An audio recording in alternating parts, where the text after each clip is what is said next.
I've never rigged up a baitcaster before, but all the videos and stuff I watched are pretty straightforward, pretty easy to do, so stay tuned.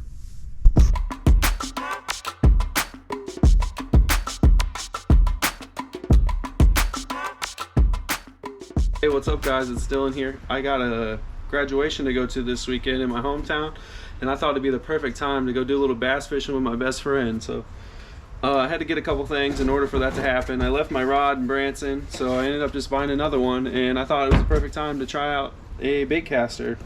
Never used a baitcaster. It's probably going to be frustrating. A lot of people say it is, but I don't know. I like to learn new things, so I have patience. So let's get this thing spooled up. I ordered some braided line off Amazon. It didn't come with the pole, so I ended up just went and grabbed some from Walmart.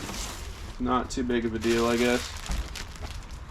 Garcia Black Max X low profile baitcaster, 6'6", medium action. So let's get this thing unwrapped here. Let's get it all spooled up and see what it's about. This thing looks slick. A lot of people get really annoyed with these, so let's hope that I don't either. My other reel is an open reel, but all the pros use baitcasters, so that's what we're gonna try.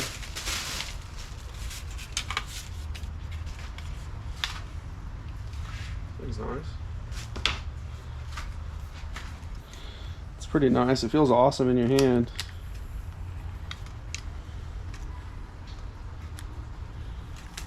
Let's get this thing all rigged up with some line.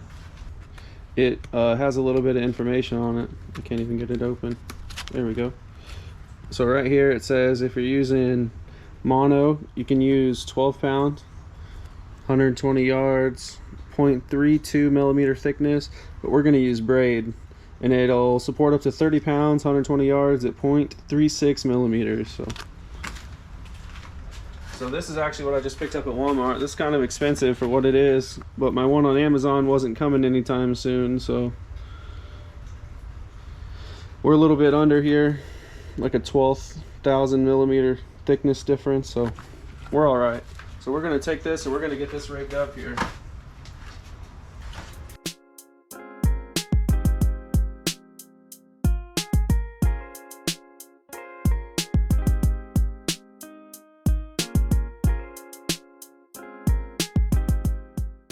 And we're going to put it through our line guide, right like that. We're gonna pull a little bit extra through here, pull some extra through here, so I'm gonna fish it through here, hopefully. That's my goal anyways. There it is. Uh-oh, there it was.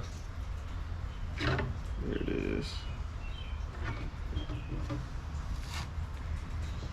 Pull it through. I don't know if you can see how I did that. There's a little bit, there's some slotted holes in this, so I ended up just pulling it through, and then we're going to tie a knot in it. Simple as that. It doesn't really matter the kind of knot. We'll do a slip knot here, and then we'll just do an overhand knot a couple times just to make sure it's good and snug.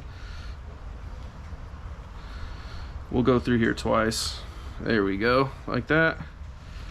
Cinch that down. That ain't going anywhere.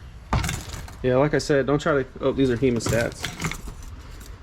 You can try to cut this with anything, your teeth won't work, so it's very tough. There's that. And then we're going to secure it with a piece of tape. This is some U-line tape. I got it when I was working, one of the jobs I was working with. This tape is, there really ain't nothing stronger in my opinion. Got to be careful with this stuff, man. It'll rip the skin off of your fingers if you're working with it all day. So that's kind of big, so we'll just cut it down. We'll cut it down again. Perfect. I got tape on all my fingers. There, you can see this little knot here. If this would quit spinning, that'd be great. Pull that there. And then we're just going to secure it with the tape. Perfect. We're going to hold tension right here with our fingers, and then we're just going to start spooling it. it'll pretty much guide it where it needs to go. That's what's beautiful about the line saver deal there.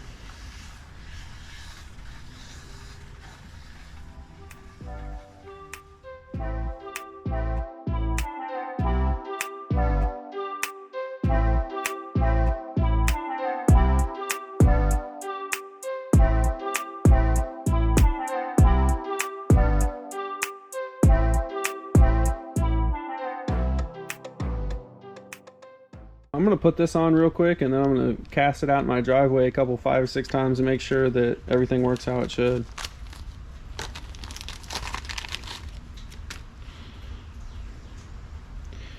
This is just a jig. It's got a little weed guard here.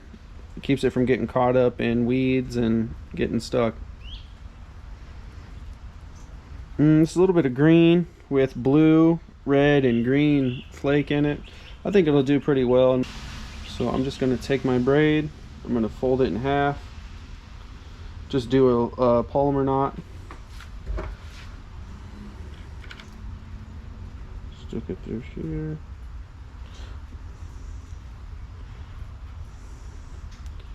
a little bit stiffer than what I'm used to working with. I'm used to working with that 4-pound test we go trout fishing with. We're just going to go ahead and tie in an overhead knot.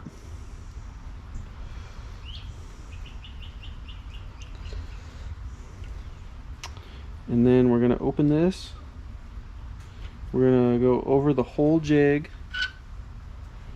And then we're just going to pull it tight. And that's it. That's our polymer knot.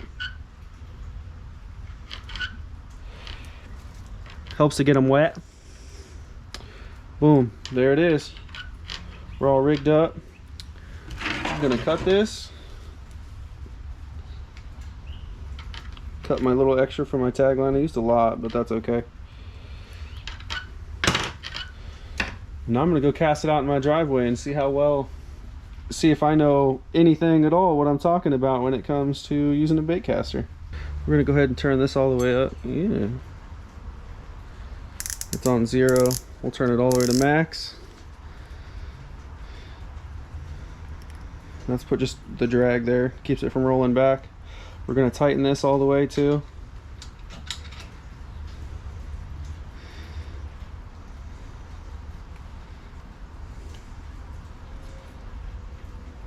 Okay. Then about 5 clicks back on this. 1, 2, 3, 4, 5. So anything that I saw about setting the correct so your reel doesn't backlash, you open it. And then I've already tightened this knob all the way, but you release it just slowly back towards you until your bait starts to slowly fall. Like that.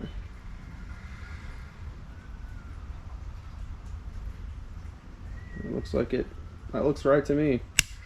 All right, let's go cast this a couple times in my driveway and see how well it works. Man, I'm so excited to go fishing. It's not the best, but that doesn't stop me from trying.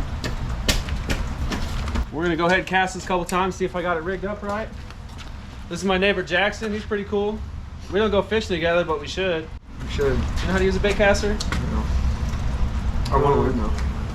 I haven't backlashed yet, so that's good. My buddy that I'm gonna go with, he said that he keeps backlashing his, and he said he just wants to throw it in the water. So I was like, why don't I want to do that? But this is like a tension knob. Set it to max and back it off a little bit. And then this is like a brake. It'll catch it. So like it's already tight. So like when you loosen it, oh, I got it after it.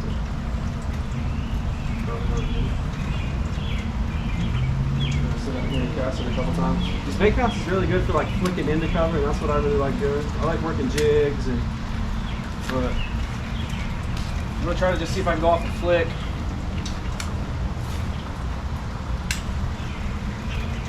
Jackson, go out there and let me catch it.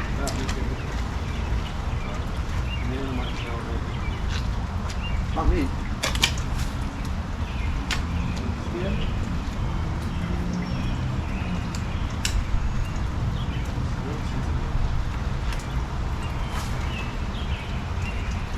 Somebody runs it over. Usually you just kind of keep a little pressure on this. You don't have to. I let you cast it sometimes if you want. Pretty easy going. This works really good. You just kind of hold it down I love how I piqued Jackson's interest and he came over curious about what I was doing and was eager to learn. You gotta love people like that. Anytime my garage door is open, everyone stops by and sees what's going on, and I just love that. Getting this baitcaster set up wasn't very difficult at all from the tutorials that I watched. I think the real test is gonna be out in the field, but you're just gonna have to stay tuned to see how that goes. Stay tuned. More coming at you.